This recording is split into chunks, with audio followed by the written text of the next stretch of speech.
Well, hello everybody. Welcome to this broadcast on the Five Conversations framework. And for those of you who are regular attendees, welcome back. And for those that are new, welcome.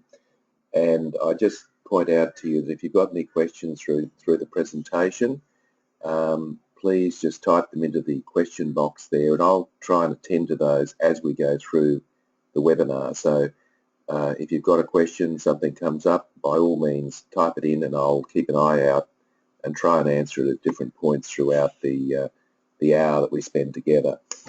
So the Five Conversations framework I put together originally because I was looking at a process of replacing the performance review, and that still is its primary aim, although I'd have to say to you that what I'm attempting to do here is to use it also as an enabler to ensure that the performance review goes smoother than perhaps would normally be the case. Although I'm not a strong supporter of the performance review, and you could probably work that out from the cover of my book, The End of the Performance Review. But I also acknowledge that many organisations have a great deal of difficulty letting go of it, and it may not be that you're the one that's the proponent of it, but it might be that managers in your organisation very strongly believe in it and want to continue it. So I acknowledge all of that. So I just make those couple of comments before we move on. Okay, so there's basically three things that I hope that you get out of today's broadcast. I think, first of all, to understand the reasoning why performance reviews aren't working, and I want to share with you some of my research here that I've conducted in this part of the world, which was really the basis of the book that I wrote. So I want to share with you 8 particular pitfalls, if you like, of the traditional performance review. I obviously want to familiarise you with the 5 conversations in the framework, give you a bit of an idea of what they are, why I've implemented them, what their relationship is to each other, and so forth. And I also want to familiarise you with the process of the 5 conversations framework. So implementing the process, and this is a little bit of additional information that's not in my book, and I've started to develop this as a consequence of the book and the popularity of the book. So I'll certainly talk about the process of implementing it in your organisation. And if you're a consultant, it's about implementing it in other organisations, and I'm more than happy to talk to you about that as well if you'd like to take it on board as a consulting methodology. Okay, so let's move on. So what's actually wrong with the traditional performance review? Let's actually have a look at the pitfalls of the performance review. Now, I spoke to 9,000 HR managers in this part of the world. When I say this part of the world, I'm talking about Australia, New Zealand, and parts of Asia. And I simply asked them a pretty straightforward question. If there was one concern that you had about your performance review system, what would it be? That was pretty much it. So I just really, what I was trying to do was to gather some data about the issues around the performance review. And what happened is that there were 8 themes or 8 issues that came up, and I just want to share those with you before we move on, because they do guide and inform my whole purpose of putting together the 5 conversations framework. I guess one of the issues, and these aren't necessarily in any order, so I just put them up because they were themes, but one of the themes that came up is that they were a costly exercise, and people were saying, you know, it costs a lot of money for us to actually run performance reviews, particularly if we're doing it twice a year. Not only is it the time taken by having the interviews themselves, but it's also the preparation that goes before it, and also the administration that goes after it in relation to HR's involvement. And if you put a dollar rate on that and work it out, it's quite a costly exercise for an organisation to undertake the performance review. And I mentioned in my book, I've costed that out, and it's quite a significant cost. The cost itself is not a problem. What is the problem is whether or not the cost is actually justified. And I've yet to come across any research in the world that actually shows that performance reviews actually increase performance. So that becomes an interesting issue, that they themselves often don't increase performance. So they are costly. Okay, another issue that came up is that they can be destructive. So what I heard a number of HR managers saying to me was that the people, or their role as HR professionals, really became quite prominent after the review. In other words, there were all sorts of allegations of bullying. There were unfair treatment and so forth, and so the appraisal systems themselves actually created more problems than they resolved. Obviously, there were underlying issues of trust there in the first place, and I understand that, but the performance reviews themselves didn't help the process. The third theme that came up was that they were monologues rather than dialogues. In other words, the manager was doing all the talking and the employee was just a passive observer in these reviews. And many of these organisations, of course, have introduced conversation training and how to improve the process, but that was still a very common theme that came up, how to balance that so that the manager's only doing 50% of the talking.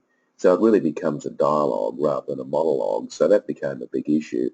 And I think a lot of that is because of the power relationship between the manager and the employee. The manager's obviously got considerable power, and as a result of that, often pay rises are attached to these things. So you've obviously got a situation where the employee is a little bit more passive than they perhaps would otherwise be, very careful about how they approach things. The fourth theme that came up in the research is the formality of the appraisal stifle discussion.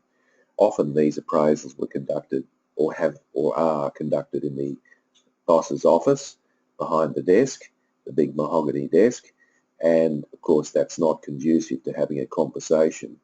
It's really an evaluation or an appraisal, and that in itself stifles the potential to really have a meaningful, in-depth conversation.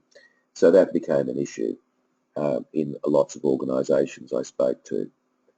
Another issue was that they were done too infrequently. Most organisations do them once a year. Some organisations have moved to twice a year, and I've even heard of examples of organisations doing them 4 times a year. But at any rate, the truth is that they're not being done enough, because the world is changing so fast that by the time the ink is dried on the appraisal, we're on to something new, and there's a new direction. So the infrequency of the appraisal was considered to be a significant setback. Another setback, or another issue that was raised, was that it was really perceived to be an exercise in form filling.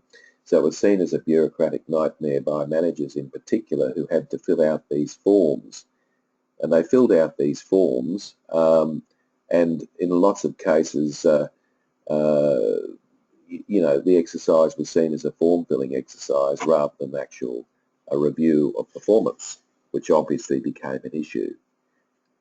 Now, in fact, I heard one example of an HR manager telling me that an employee had told him that during the process that the manager had not made eye contact with the person for the full 45 minutes because they were too busy filling out the forms, which is, obviously defeats the whole purpose of the exercise. So that's a significant issue. Another theme that came up is that they're rarely followed up. Usually they're such a stressful event that what happens is the manager files them away electronically or in a filing cabinet, depending on how they're being done.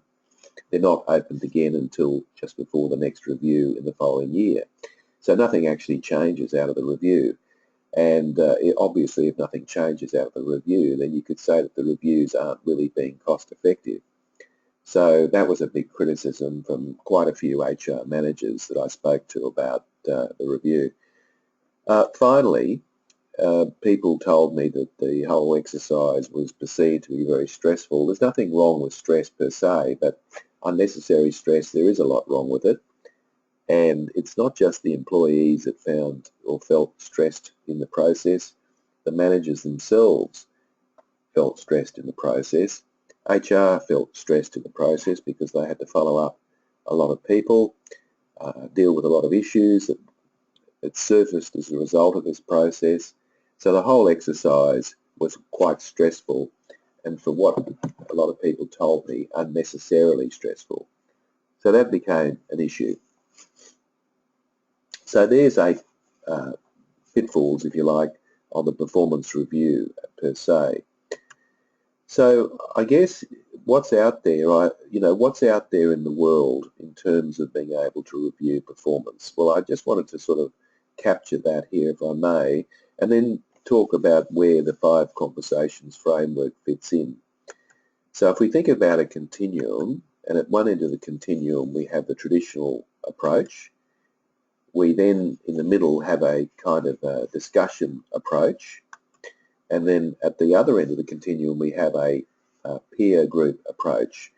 So the 5 conversations framework very much fits in the discussion aspect of the continuum. So we're trying to move away from this traditional approach. So let's have a look at what I mean by that. The traditional approach is very much the military approach, where the superior sits down with the subordinate and basically gives them an appraisal of how they've been going over the past 12 months.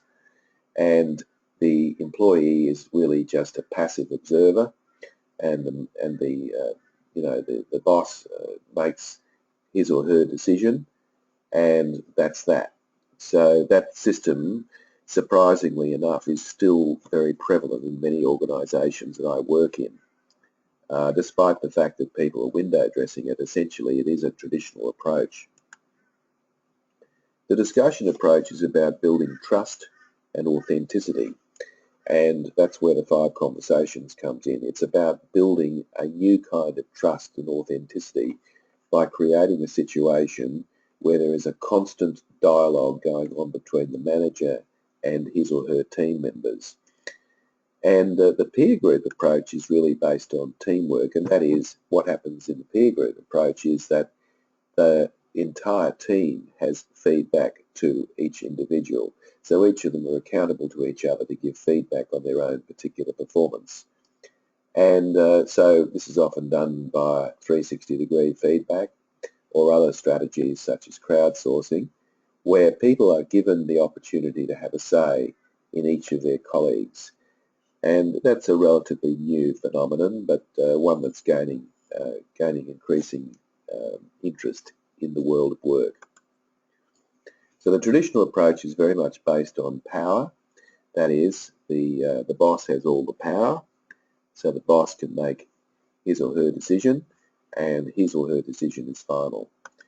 The discussion, how that works, is through agreement. So there is a kind of an agreement as to what areas have to be worked on, what areas are considered to be strengths, and so forth. And that's, I think, a very healthy approach to get to that point. Of course, you can agree to disagree and move on, but it's based on both parties being involved in the conversation.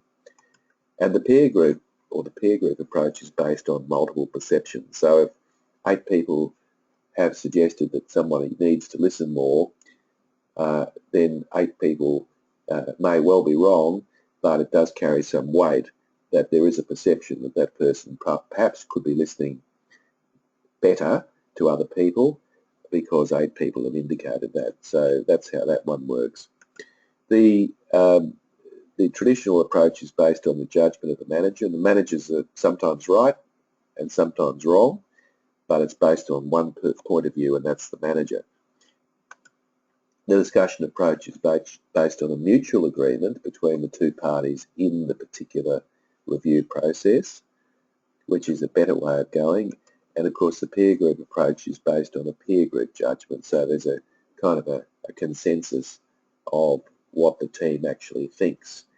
So that's how, in a nutshell, that's what's out there. So the 5 conversations framework is very much in that middle area here. So just so that you know where it's positioned. And what I'm trying to do is to move organisations away from those traditional performance reviews into a genuine collaborative dialogue between the manager and his or her team members. So what I want to do now is share with you the approach. So I'm going to actually go through and show you the process of how the 5 conversations framework can be implemented. So if you're a consultant and you're interested in taking this on for your clients, here's how you go about it. If you're an organisation who is interested in applying this either to replace the review or to use it as an enabler to get a better review, here's how you go about it. So you'll notice there are eight stages or 8 steps in the process that are important. So I'm going to run through each of those. Step 1 is that what happens is the organisation completes a template. Now what the template does is basically what we're after is the names of everybody in the organisation, who they report to, and their email address. Because what that template does is it creates, it's the basis for an online survey that's done at the beginning of the process. So we can use this, of course, to mail out to the participants. Obviously, those email addresses are kept confidential. And they're also used for the online system so that we can administer the 5 conversations later in the process. So that's a relatively simple exercise. We send you the template, you complete it, send it back to us, and that's all you need to do. Then what happens is we assess the current situation. Now what we do there is through an online survey of 50 statements, what we actually do at that point is actually gauge where the organisation is in terms of its performance climate at that time. So we'll look at things like discussions around strengths, listening, trust, and so forth. What we're trying to do is get a benchmark about where the organisation is right now, so that when it comes to having 2 rounds of the 5 conversations, we can actually determine whether there's been any success. So it's like a before and after snapshot of where the organisation actually is. Why 50 statements? Well, there's 10 statements for each of the 5 conversations. They're not directly related to the 5 conversations, but they're related to the topics coming out of the 5 conversations. They're done in random order, so no one can actually see what they necessarily relate to, but they're all done online. Very simple process of agreeing, disagreeing, or neither agreeing nor disagreeing with each of the 50 statements, and there's opportunity there to make comment as well. So that creates a benchmark, which is great. So once we've got a benchmark, we're in a position now to move the process on further. So how do we do that? Okay. So what happens is that we do some training with, when I say manager training, I'm talking about training for anybody who may be responsible for anybody who they may be leading in the workplace. So this could be right from the CEO right through the leading hand. So it's basically anybody that's basically leading anybody else, because they're the ones who will actually be facilitating the conversations. So we recognise that those people need some training. What are they getting trained on? Well, how to actually, what the 5 conversations framework is, why we're implementing it. We are using that training to talk to them about the online system, how to actually go about the conversations themselves. That's very important, because without that training, people obviously will be in the dark and they won't know what it's about. Now, the training program takes 3 hours to complete. It's best face-to-face, of course, but in some cases, and I've been doing this with some of my clients in the United States, where it's done via webinar, like I'm doing now. So that training is done, and everyone goes through that process so that they're well and truly up to speed with what the 5 conversations are about and how, what their role is in the process, which is extremely important. Then what happens is that we have a process where the online support system, and I'll show you a quick look at that in a moment. It's a web-based process, very simple to use for obvious reasons, but there's two reasons why the 5 conversations may not work for you. And one of those reasons is that the managers or the leaders don't have training in what the 5 conversations are about. And the second reason it may not work for you is that there's no administrative or managerial system that can be used to monitor and record the conversations. Because what will happen is if you implement the 5 conversations, which you're welcome to do without, using this system, but if you do that, what you will find is that there'll be a great deal of enthusiasm at the beginning because it seems to make a lot of sense to a lot of people. And then what will happen is busyness will get in the way and people will just forget about having these conversations. And what will happen is that what was a good intention initially just peters out into a nice idea in the past. So that's why these 2 steps are involved and are really critical to this success. From an HR perspective, I know we've got quite a few HR people online, the system makes your life a lot easier because you can check with a dashboard who's done the conversations, where people are up to, what the issues are, and so forth. And that can be very, very time consuming. We've actually designed it particularly for HR people so that they can make a very good sense of what's happening across their organisation without chasing people face to face or over the telephone or even via email. So I'll show you how that works shortly.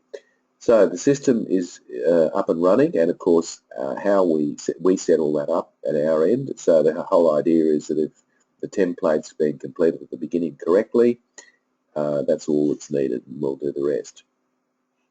So I would also say to you that if you're interested in having a look at a detailed look at the support system, we'll do that privately. So you just send me an email and I'm more than happy to use the same process I'm using now, and I'll go through and show you how the system works in great detail. But I will give you a glimpse of it today. Then we have one round of the 5 conversations, and the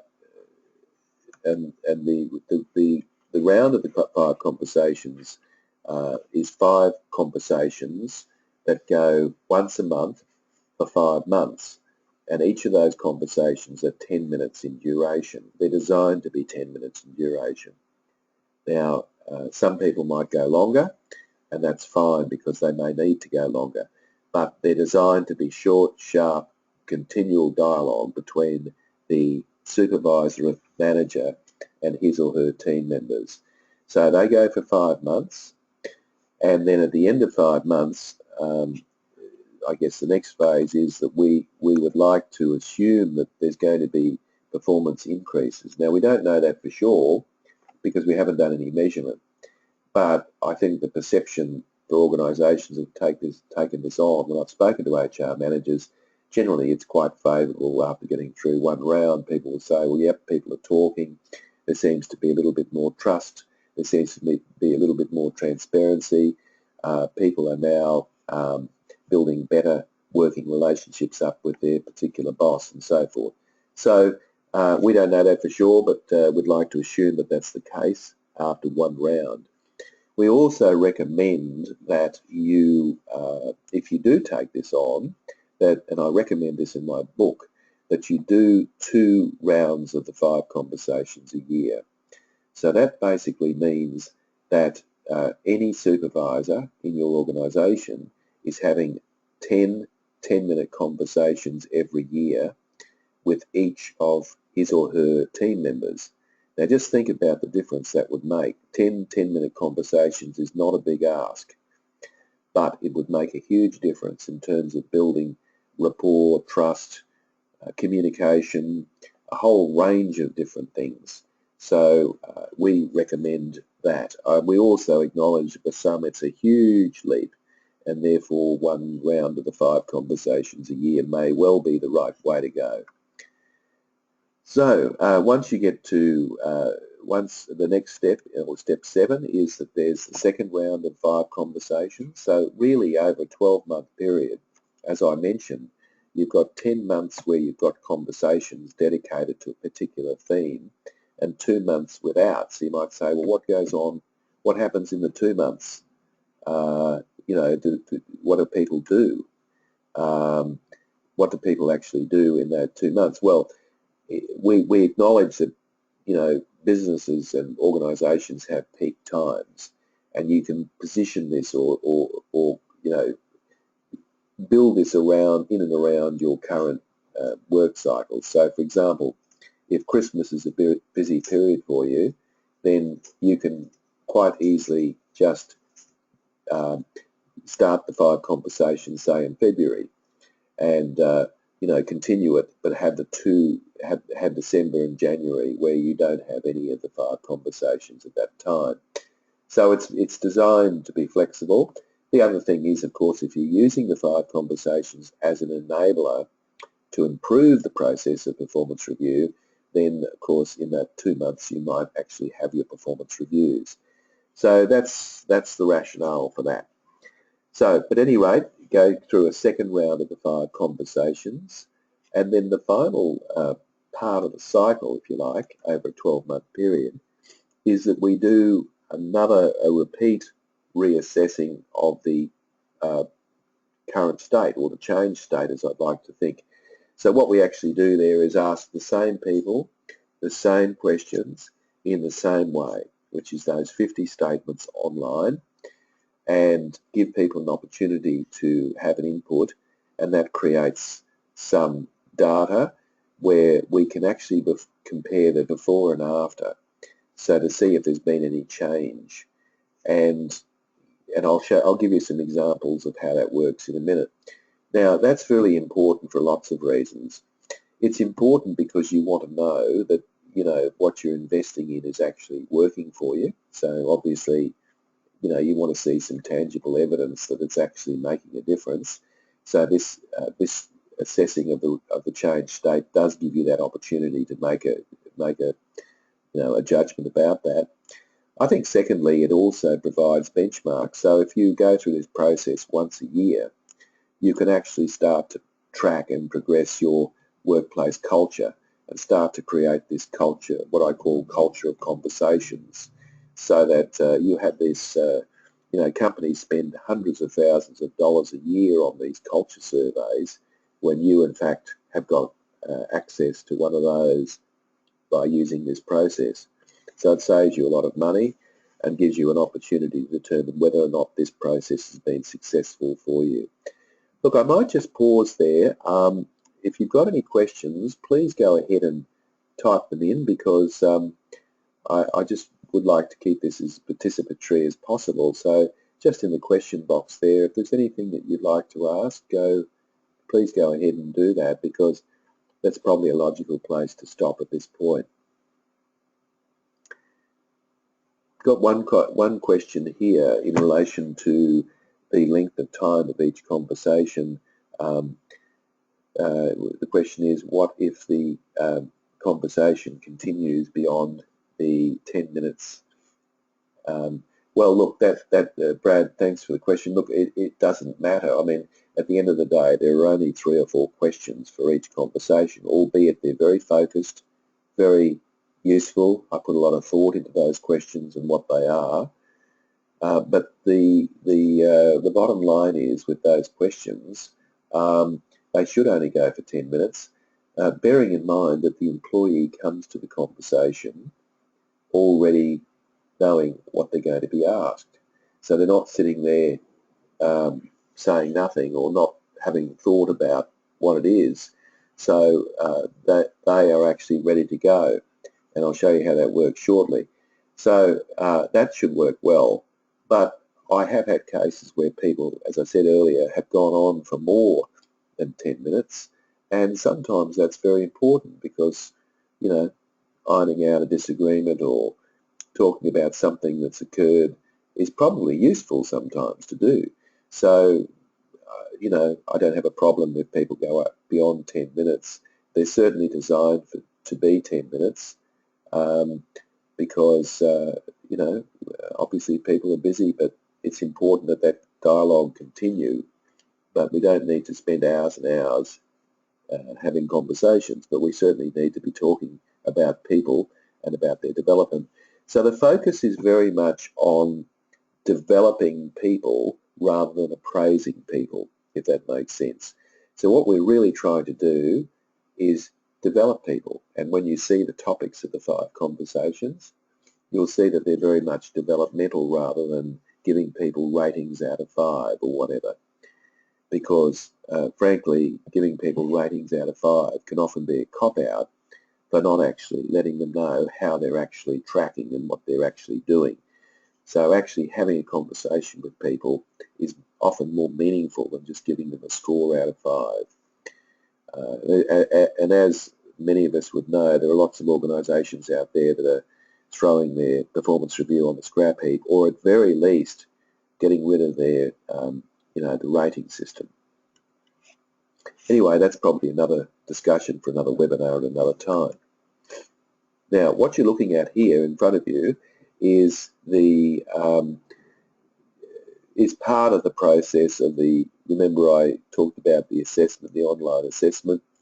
I won't explain this in great detail, but again, if any of you are interested, I'm more than happy to spend time with you online, one-on-one, and I can go through this in more detail, but I've only got an hour with you, and it's really about giving overviews. But essentially what you can see in front of you is a summary of an organisation that have gone through the 5 conversations, and they actually assess their current state. And you'll notice that there are headings there: climate review, strengths and talent, opportunities for growth, learning and development, and innovation and continuous improvement. And those graphics are showing the degree of alignment between the view of top management, which is defined as those reporting to the CEO, middle management, which is those defined as a person in any position of leadership, and workforce, which is those defined as people who don't actually have anyone that they actually lead, which of course is the largest group. And so the blue is the workforce, the middle management is the middle management, and the red is the top management. And the closer the circles are aligned, the more there's an agreement between the 3 vertical perspectives. So the great thing about this assessment tool is it doesn't just measure the horizontal dimension between departments and teams. It also measures the vertical dimension between, the 3 strata that most organisations have. So, and the pluses are positive, minuses are negative, and so what you're looking for is a big white space with lots of pluses in it. And if you see a big white space with lots of pluses in it, it probably indicates that, that things are going quite well at that stage. So you can see in strengths and talents, there's a big white, there's quite a few pluses in there. Remember, there are 10 statements for each of these. So that's quite positive, although you can see that top management has a view there that's quite negative, but it's not necessarily shared by the workforce or middle management. So obviously further investigation is needed there. So that's an overview. And coming right back to tin tax, you can see here a statement around that comes under the category of opportunities for growth. You'll notice that the statement Q3, meaning Q3 there, meaning that's the third in the order on the online that people fill out. Of course, they're in random order, as I mentioned earlier. So the statement is, I'm aware of each of my immediate team members' work-related deficiencies. Now, that's the statement that the middle management and top management answers. The statement that workforce answers is very similar, but it says this: he or she is aware of my work-related deficiency. So it's personalised from the perspective of the person on the receiving end. So if you look at the results on this one, and this was a relatively small organisation of 45 people. If you look here, you can see that top management, how did they respond to that? Well, the three people that constituted top management were very positive about that. They said, yes, we are aware of the work of our, our people's deficiencies. Middle management, which there were 5, were also very positive about that, and they all agreed. And you've got here a situation where the workforce, only 45% agreed, 46 neither agreed nor disagreed, and 9% disagreed. In other words, these 46% here that were in the middle really couldn't respond definitively to that statement. And when we shared that with the team, and we do this in the management training, the comment came back, and it's quite understandable, that it's probably true that top and middle management do understand the deficiencies that their team members have. The problem is they probably haven't communicated it to the extent where the workforce, or those people that are on the receiving end, would actually understand that difference. So you can see there that that's why they're sitting on the fence. So in other words, it's a communication issue. It's not whether they do or don't know. They're not sure whether they do or don't know because they really haven't had a conversation with their boss about that. So you would expect that when we have 2 rounds of the 5 conversations, that this result should improve later on. You would expect that. Here's another one just to show you how it works. This is on innovation and continuous improvement, which is the 5th conversation. Question 10, my direct reports have made suggestions to me about ways to improve efficiencies and effectiveness in the organisation. Now, again, this is a statement that the top management and middle management would answer. That is, anybody who is actually facilitating conversations. What the workforce would have answered is, my manager or supervisor, I'll stop there. I should say what the workforce would answer was, I have made suggestions on making improvements in the organisation. So it's the same, but just slightly different and focused. So you've got 100%, 60, not quite as convincing, and then you've got 52% there. So again, after 2 rounds of the 5 conversations, you would expect that that would improve somewhat as a result of that of 2 conversations on innovation and continuous improvement.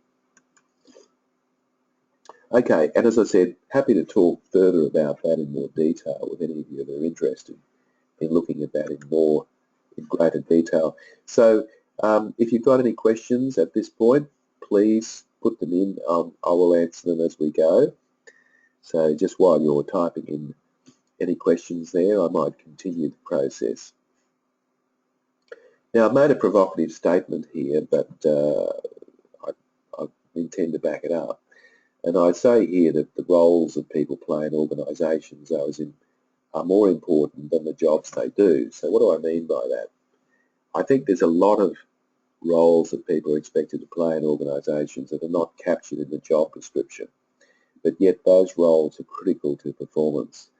And I think the problem is, and that's a whole other workshop or webinar on job descriptions, but the problem is the too much of a focus on the job diminishes performance to a narrow sort of band of activity, which I'll explain to you a little bit more as I go. So what I mean by that is that if you think about the work that people do, so if I just say, here's the work that people do, you can categorise the work that people do in 2 ways.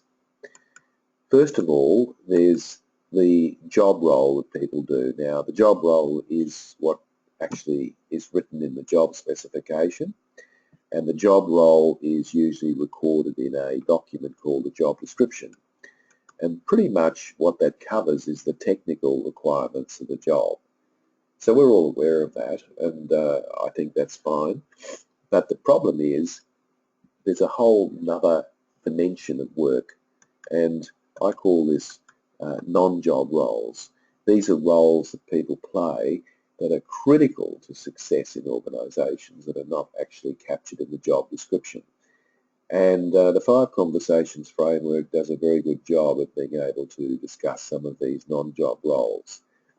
So I've identified 4, and I would say that no matter what industry you're from or whichever country you come from or whatever you do in terms of the work, I would argue that these 4 non-job roles are critical to success. And I'd be very interested to talk to any of you if you say, well, that's not really applicable to what I do. So what are these non-job roles? And these aren't necessarily in any order, but the first one is having a positive mental attitude and enthusiasm. Now, before anybody sort of jumps to conclusions, I'm not suggesting for a minute that people should come to work bouncing off the walls with enthusiasm. But I also don't think it's appropriate for people to come to work whinging and whining and complaining and deflecting blame. And of course, we all know minorities of people that do this, and it's hugely problematic for an organisation and its own culture. So why should we not expect people to be reasonably positive at work? Now, people start saying, well, how do you measure that? Well, you can actually measure that. And if you're interested, have a look at the book at the bottom, which I wrote last year. And I have performance measures in place that could be very, very useful if you're actually trying to implement that in your own workplace. The second role is a team role. We expect everybody to be able to work in teams. Obviously, organisations are flatter and stakeholders are usually more complex and broader than they once were. So we're expecting people to work in teams. But again, each of us in this webinar know people who actually don't know how to work in teams. And that's hugely problematic again for performance. So why isn't it that we don't expect people to be team players? I think we do, it's just that we don't document it. And again, if you're looking at key performance indicators, go to the book at the bottom of the page there. The third one, or the third role that I think is very important, is a skill development role. And what I mean by that is this is an opportunity where people grow and develop in their role. I don't think that's an unreasonable expectation either. Continuous learning, I guess you could call it. And finally, we're expecting people to bring their brains to work and come up with suggestions to make the organisation efficient and effective. So all of those things are critically important to performance. I'm sure you'd agree. Just to make the point, a survey of 9,000 people conducted by Warner in 2014 came up with these 10 attributes of jobs, the most valued job attributes. And you'll notice that all of them are non-technical, all of them are non-job roles. So there's a great acknowledgement out there in the world that, we're expecting people to perform these non-job roles, or at least bring them to work with them. So there's acknowledgement of that, but we don't seem to spend much time documenting or discussing these things in the workplace. But there's a reason I think that we should. Okay. So it just brings us to the 5 Conversations framework. So I acknowledge that some of you, it's becoming quite a well-known framework now, so I realise that some of you would be aware of what the 5 Conversations are, but for those of you that are not, here they are. So you've got over on the left-hand side the month, so each month has a theme.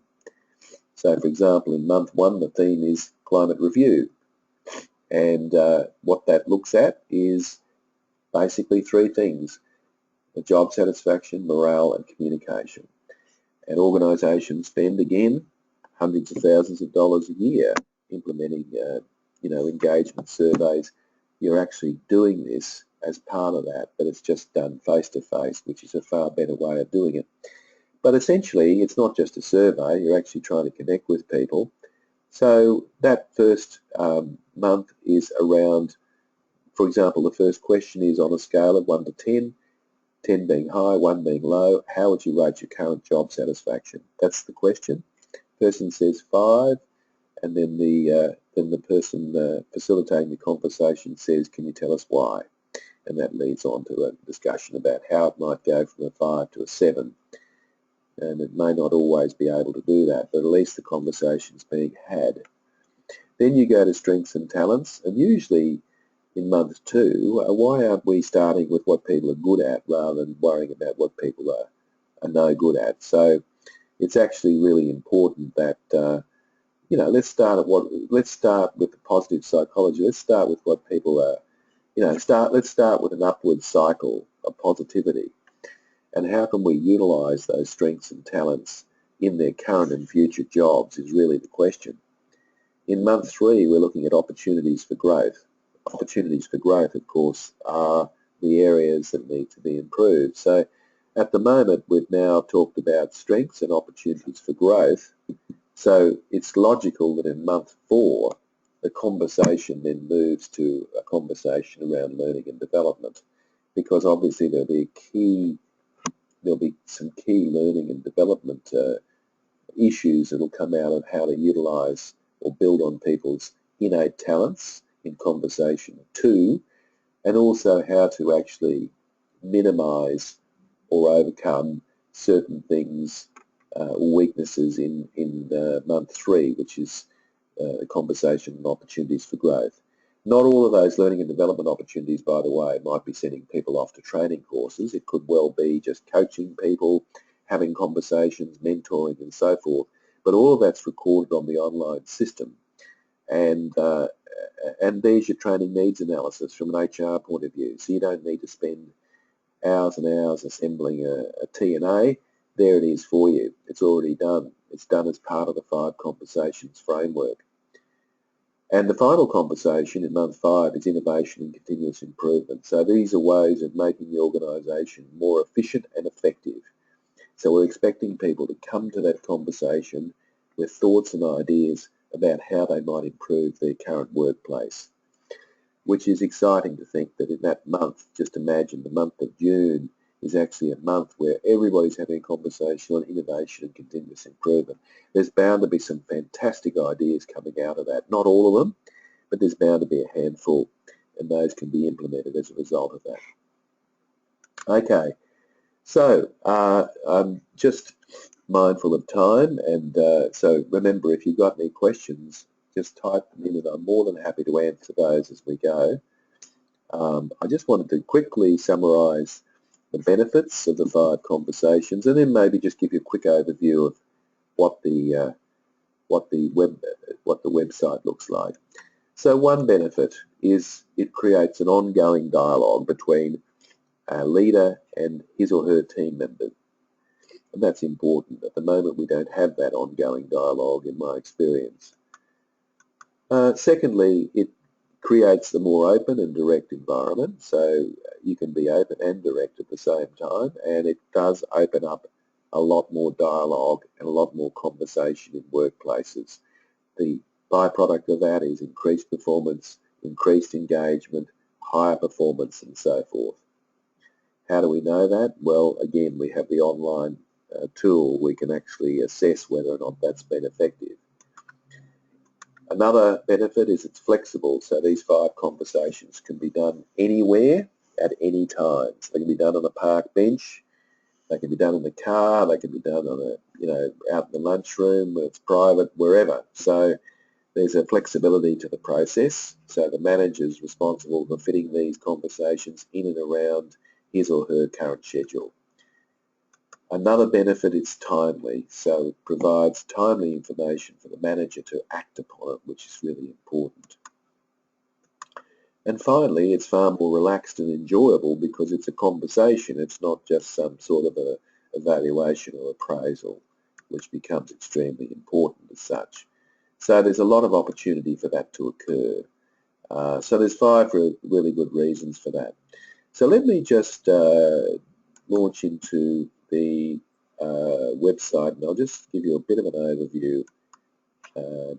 What you're looking at here is the website that would be or is designed for organisations. So you've got the logo of the company, you've got the main, this is the main menu, you've got the name of the person that it's related to, you've got the conversation that it's in, which of course in this case it's a climate review, a help button and a log out button. You can print the reports, you can check the status of the conversations, you can look at where things are at. So this is a portal for a manager to say that this manager has one person in their team. So obviously if they had 6, there'd be 6 names here, where the conversation's up to, the status, their email address, the last time they were contacted, and there's a button here to click if you need to prompt that person to take the next action step, whatever that might be. There's also an action, there are action steps that can be taken. So in this case, this person has indicated that there's some training that needs to be done. It's a high priority, and the date. That information can be emailed directly to their inbox so that they don't forget it. So, and any email that's automated that comes through has the link in it. So it means that people don't have to rummage around looking for their login details. They just click on the link, takes them straight into their portal, and then they can respond accordingly. So as I said to you, I'm more than happy to go through in great detail with any of you who may be interested in looking at that in another session. So just send me an email and I will show you how all that works. Which pretty much brings us to the end of the presentation. As I normally do in these presentations, I give an offer to anybody that has joined online. So if you'd like to purchase the book, the end of the performance review, which of course covers the 5 conversations, then I'm happy to give you a 20% discount if you just send me an email, and I will give you a little code. You can go into my website and you can download it. So that pretty much brings us to the end. I realise I've probably gone a little bit over time. No, I've still got a few minutes, which is good. So are there any questions?